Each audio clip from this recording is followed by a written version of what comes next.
भाइयों, ये आधार तो अब जाने की तैयारी में है और चलते चलते आवाज तो उठाता ही जाऊंगा कि समझ के रहते। हमारा एक शिष्य है योगेंद्र, हमसे दीक्षा ली। एक भागवत में हमने जाने के लिए कहा कि बेटा मैं 10 महीना बीमार रहा हूं, शरीर असमर्थ है, चले जाना। उसे खर्चा में 10,000 रुपए दिए, वो नहीं गया।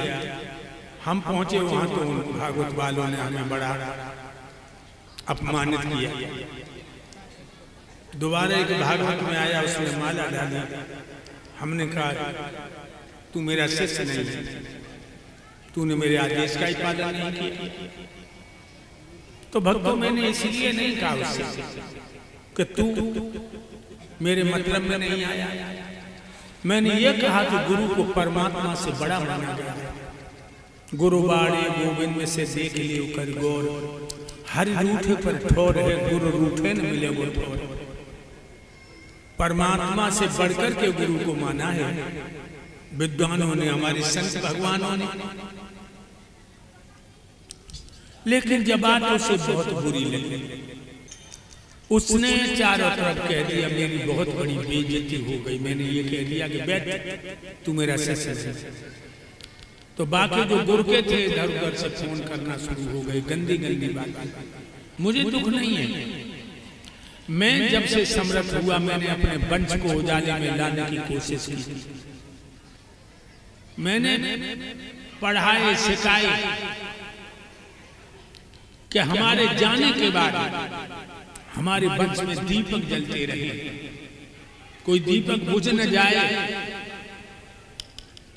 लेकिन हमारी जो आज गुरु बनते हैं सो मेरे सिखाए हैं,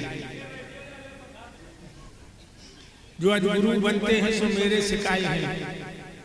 बजा मेरी वजह से मजा दुनिया ने उड़ाए हैं, मिटा कर अपनी हस्ती हमने सैकड़ों मुर्दे जाए। लेकिन वो गाली देने वाले हो, अगर हमें गाली देने से तुम्हारी रोजी रोटी चल जाए, हमें गाली देने से तुम्हारी भागवतें अगेला बढ़ जाए, और जी भर की दो। अरे तुम्हारी गाली हमें लगी नहीं पाएंगे, किसी के लिए मनिया डर करो और बाने मनिया डर नहीं लो तो लौट के उसी के पास आ जाए। तुम गाली दोगे, हम तुम्हारी गाली को गाली नहीं मानते। क्योंकि भाइयों, जो चारों तरफ से तिल पर डाल डाल के हमारे अपमान के शब्दों को प्रयोग कर रहे हो, ये तुम्हारे लिए अभिशाप है। इसलिए मेरा यही कहना है कि ये गंदी बदबू न छोड़ो, कर्मठ बनो, आगे बढ़ने के लिए स्वाध्यायशील बनो, प्रभु के प्यारे बनने के लिए प्रभु का ध्यान करो। मेरा यही कहना है। और हमारे शिष्य भड़क गए, कहने लगे मैं इनके खिलाफ भरूंगा, ये करूंगा, वो करूंगा। मैंने कहा नहीं, तुम कोई मत भरना इनके खिलाफ, फिर उनमें तुम में कोई भेद नहीं है। इसलिए मैं अपने शिष्यों को भी डांटते हैं, कोई भी न बोले। बोलो कहां तक बोलोगे, एक दिन अंत आ जाएगा। कितने भी ऊंचे उड़ जाए पक्षी, एक दिन जमीन पे आना है। तो मेरे भाइयों, तुम लोगों से मेरा यही कहना है कि अपने बड़े बूढ़े का अपमान मत करना। तुम्हारा बुजुर्ग तुम्हें एक बार गलत भी डांट दे तो उसे भी वरदान मानना। हमारे शिष्य हुए सुरजन चेतन, ब्रजेश, जिनको मैंने कई बार डांटा, गालियां भी दी हमने, 2-1 बार थप्पड़ भी मारे।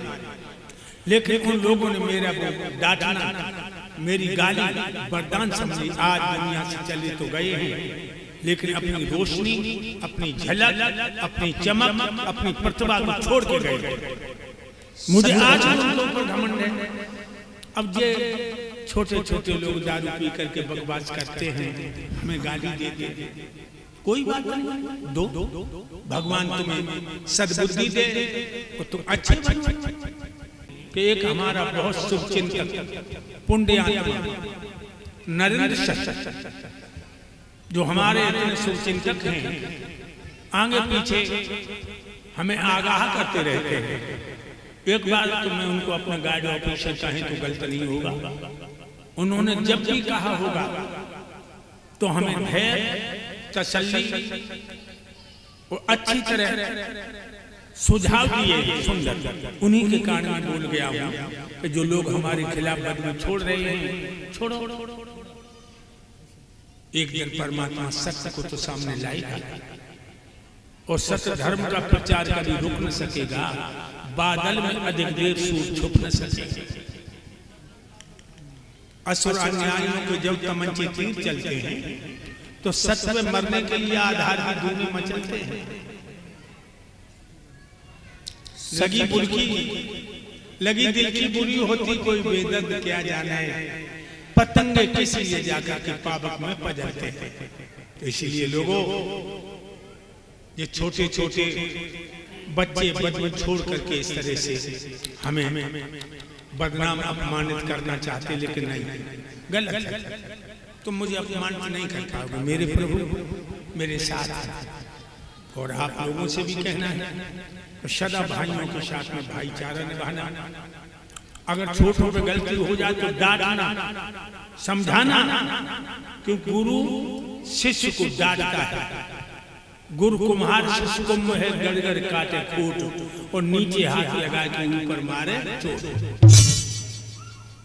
कुम्हार जैसे घड़ा को सुंदर बनाना चाहता है, पीट पीट के थापी मार मार के, उसी तरह से गुरु भी अपने शिष्य को कसौटी पे कसता है। लेकिन जो शिष्य नहीं होते, जो कच्चे घड़ा होते हैं, वो बिखर जाते हैं, उनके अंदर कोई तत्व नहीं रहता। मेरे भाइयों, आज